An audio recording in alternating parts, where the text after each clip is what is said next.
Piano Vienna. This is my analytical balance video, and so the first thing you want to do is you want to take a piece of paper from on top of the weight, or on top of the balance, and from there you're going to fold it into these little triangles. I find it just helps keep the solid kind of in the center so that when you're measuring you don't drop it or anything like that. And now looking at the scale, I wait for all of the zeros, and from there I'm going to take my paper and I'm going to tear it out.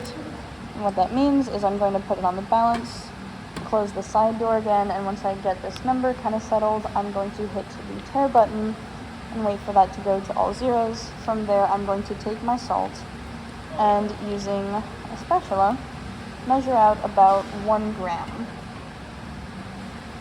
So at first you can kind of go for a bit of a larger measure as you're going, and then as you get closer to that 1 gram, use smaller scoops. Just to try and be as accurate as possible.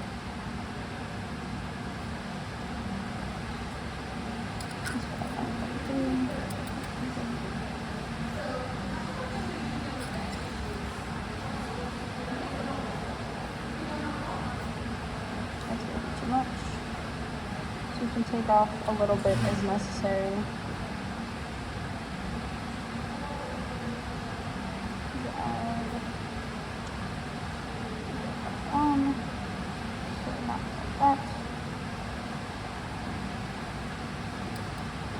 Add a little bit more back in, 6.996. 4 granules. Tip that.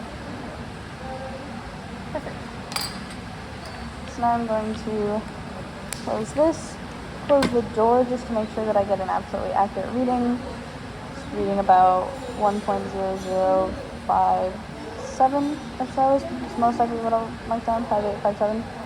And from there I'm going to take it out. And what I'm going to do from here is now quantitative use, so it's in that kind of triangle area, and from there I am going to pour it into this beaker, hopefully. Pour it into the beaker. And now what I want to do is take the paper and pour a little bit of distilled water on it, just so I'm really getting everything that I already weighed in. And you just make a little solution there. And once you are done with that, that should be the rest of it. Now from there I can throw this in the waste. And just to keep in mind, a final note, you do not want to move the balance at all when you are measuring, and just out of courtesy, tear this out again so that when someone else uses it, it is not set to what my paper weighed. Thank you.